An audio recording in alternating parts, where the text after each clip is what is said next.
예, 소개받은 건축공간연구원 김용국입니다.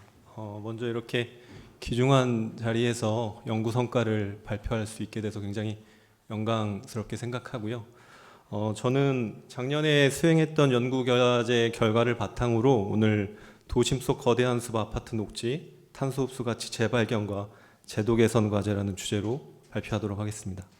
발표 순서는 먼저 연구 배경에 대해서 좀 말씀을 드리고 그 후에 이제 거시적인 관점과 미시적인 관점에서 우리나라의 그 아파트 녹지의 탄소 흡수량이 어떤지를 분석한 결과를 말씀드리겠습니다. 그리고 이후에 국내외의 아파트 녹지 관련된 제도가 현재 어떻게 꾸려져 있고 이런 것들의 현황과 문제점이 무엇이고 그리고 그것들을 바탕으로 어떻게 하면 좀 제도가 개선됐을 때 이런 탄소 흡수 기능이 조금 더 강화될 수 있을지 이런 순서로 말씀드리도록 하겠습니다. 먼저 연구의 배경입니다. 다들 아시는 것처럼 우리나라가 이제 2020년에 2050년까지 탄소 중립을 하겠다라는 선언을 했고요. 그에 따라서 매년 5년 단위로 국가 온실가스 감축 목표를 유엔에 보고하고 있습니다. 그래서 작년 말에 이제 NDC 2035가 발표가 됐습니다. 그래서 이제 그 NDC 내용을 보면은 결국 그 탄소 배출량을 감축하는 것과 함께 탄소 흡수원을 확충하는 것도 그 어떤 계획에 포함되어 있습니다. 그 일환으로 국토교통부에서는 2024년에 이제 최초로 정주지 부문 온실가스 인벤토리를 이제 산정하고 보고하는 과정에서 2030 정주지 부문 온실가스 감축 로드맵이라는 것들을 발표를 했습니다. 근데 주요 내용을 보면은 2030년까지 3,783헥타르의 추가적인 도시 녹지를 확충해서 한 4만 톤의 추가 탄소 흡수원을 만들겠다라는 계획입니다. 근데 그 정책 수단을 보면은 개발 제한 구역 안에 녹지를 확보한다든지 장기 미집행 공원을 조성한다든지 혹은 택지 개발이라든지 재개발, 재건축 과정에서 공원 녹지를 조성하겠다는 내용이 포함되어 있는데 사실 이런 공공 부문의 공원 녹지를 확보하는 것은 부지 확보라든지 어떤 공원 조성 과정에서 굉장히 막대한 예산이 투입이 되기 때문에 사실 실현 가능성 측면에서 굉장히 좀 제약이 큰 정책 수단이라고 볼 수가 있습니다. 그래서 저는 정주지 탄소 흡수원으로서 충분한 잠재력을 갖고 있음에도 불구하고 좀 뭔가 이런 국가 탄소 흡수원 관리 체계의 사각지대에 있는 아파트 단지에 한번 주목을 해봤습니다. 왜냐하면 아파트 단지는 아시는 것처럼 2023년 기준에 전체 주거용 연면적의 64.2%를 차지하고 있고 매년 2.6%씩 증가하는 우리나라의 지배적인 주거 형태로 볼 수 있습니다. 그래서 그 안에 있는 아파트 녹지가 분명히 이런 잠재적인 탄소 흡수원으로서 가치를 갖고 있음에도 불구하고 이런 국가 온실가스 인벤토리라든지 도시 녹지의 공식적인 통계 체계에 포함되어 있지 않다는 점, 이런 점들에 주목을 했습니다. 그래서 이러한 문제인식 하에 이 연구는 아파트 녹지의 탄소 흡수 가치를 정량화해 보고 그 가치를 제고하기 위한 제도 개선 방안을 모색하는 것을 연구의 목적으로 삼았습니다. 다음은 전국 아파트 녹지 현황 및 탄소 흡수량 분석입니다. 그래서 이러한 분석을 하기 위해서 본 연구에서는 여러 가지 공간 정보들을 활용을 해서 아파트 녹지 면적과 탄소 흡수량을 분석했습니다. 그래서 보시는 그림처럼 주소기반 산업지원 서비스에서 아파트 경계를 도출하고 그리고 공동주택 관리 정보 시스템의 정보를 활용해서 속성 매칭 및 정합성을 검증하고 그 이후에 세분류 토지 피복 지도의 그 기타 초지에 해당하는 항목과 교차 분석을 해서 아파트 단지 내에 있는 녹지들을 추출했습니다. 그 이후에 그 IPCC에서 이렇게 그 탄소 흡수원 개수로 제시하는 것들을 적용을 해서 아파트 녹지의 탄소 흡수량을 분석하였습니다. 분석을 해보니까 전국 아파트 단지에는 14,547헥타르의 녹지가 존재하는 것으로 나타났습니다. 이 면적은 전국에 조성된 모든 도시 녹지 면적의 약 15.6%를 차지하는 비중입니다. 이 수치는 2030년까지 국가가 정주지 부분에 추가적으로 확보하고자 했던 이런 탄소 흡수원 양의 3.8배에 해당하고 그리고 이 아파트 녹지는 42,189톤의 탄소를 매년 흡수하고 있는 것으로 나타납니다. 이 수치는 한 2,100만 그루의 나무가 흡수하는 이산화탄소량을 의미합니다. 근데 분석을 해보면은 이런 아파트 녹지 면적의 지역 간의 차이가 발견이 됐습니다. 그래서 이런 경기도라든지 세종시 이런 제도적 여건이 다른 지자체에 비해서 좀 잘 갖춰진 조례를 갖고 있는 지자체는 한 35%의 아파트 녹지율을 갖고 있는 반면에 일부 지자체는 10% 후반대에 머물러 있다는 것을 알 수 있었습니다. 그래서 이러한 분석 결과는 사실 국민들이 가장 밀접하게 일상과 맞닿아 있고 가장 자주 이용하는 아파트 녹지가 지역 간에 불균형하게 분포되어 있다는 것들을 의미합니다. 그래서 지금까지 대부분의 정책들은 공공 녹지의 불균형은 많이 다뤄왔지만 이런 민간 녹지조차도 굉장히 불균형하게 분포되어 있다는 점들을 좀 다시 한번 생각할 필요성이 있다고 생각이 됩니다.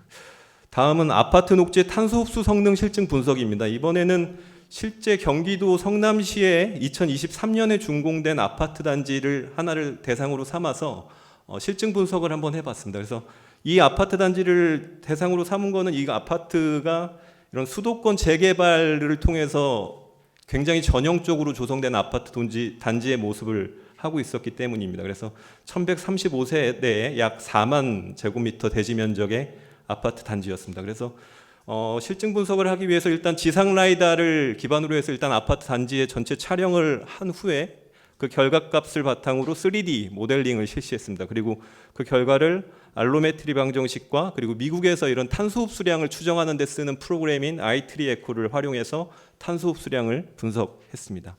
그 결과 이 아파트 단지는 매년 16.3톤 정도의 이산화탄소를 흡수하는 것으로 나타났고요.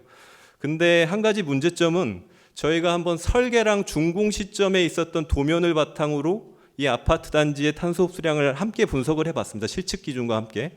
그랬더니 그 어떤 준공 시점에 그 기준보다 실측을 해보니 한 17%가 줄어들었다는 것을 확인할 수가 있었습니다. 그 원인은 크게 한 3가지 정도로 요약해 볼 수가 있겠는데, 첫 번째는 식재 후에 한 2년 동안 12% 고사율이 발생했는데 이것들을 보수하거나 좀 이런 식재를 갱신하지 않았다는 점, 그리고 두 번째는 그 지역에 맞지 않는, 기후 여건에 맞지 않는 이런 수종을 선택하다 보니까 생육이 굉장히 부진했다는 점, 그리고 경관 연출에 초점을 맞추다 보니까 이게 밀식을 해갖고 이건 수관 경쟁이 심화돼서 수목의 어떤 생장 활력이 저하됐다는 문제점이 있었습니다.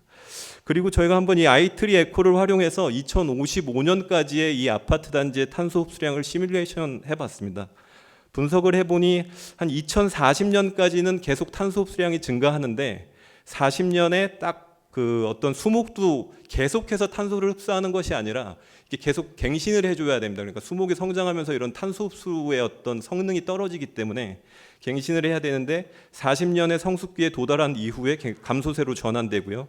그리고 설계 및 준공 시점과 실측 시점 간의 탄소 흡수량 격차는 시간이 갈수록 점차 벌어진다는 것을 확인할 수 있었습니다. 그래서 이러한 분석 결과를 통해서 아파트 단지 내 녹지의 이 탄소 흡수 성능은 단순히 면적 확보라든지 초기 조성 단계의 이런 완료 단계를 넘어서 계획, 시공, 유지, 보수 이런 전주기적인 관리 체계를 구축할 때 지속 가능할 수 있다라는 시사점을 얻을 수 있었습니다. 다음은 국내외 아파트 녹지 법제도 현황 및 시사점입니다. 국내 아파트 녹지와 관련된 특히 면적 확보와 관련된 제도로는 2014년까지는 사실 주택 건설 기준 규정에서 이런 30% 이상의 녹지율을 확보하도록 의무화했는데 14년에 이것이 폐지되면서 현재는 건축법에 따라서 대지 면적의 한 5에서 15%씩 지자체 조례에 따라 녹지 면적을 조성하고 있는 상황입니다. 설계 및 조성 측면에서는 현재 조경 기준이라든지 녹색 건축 인증 제도, 그리고 생태 면적률 제도, 이런 제도들이 있는데 이런 제도들이 대부분 물리적인 기준에 굉장히 초점을 맞추고 있고 이런 녹지의 탄소 흡수 성능 평가 관련된 항목들은 대부분 부재하다라는 문제점들이 있었습니다.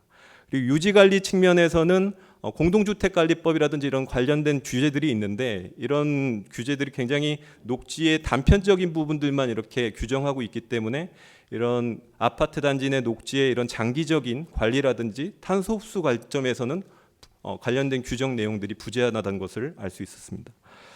그래서 반면에 이런 해외 사례를 몇 가지 살펴봤습니다. 영국 같은 경우는 이 도시 녹화 지수라는 제도를 통해서 도시 주거 지역 개발할 때 부지 면적의 무조건 40% 이상을 확보하도록 규정하고 있습니다. 그리고 이걸 더 나아가서 신규 개발 사업 전보다 개발 사업을 한 후에 해당 부지의 생태 가치를 최소 10% 이상 순중시키도록 한 이 생물 다양성 순중 제도를 2024년부터 의무화하고 있습니다.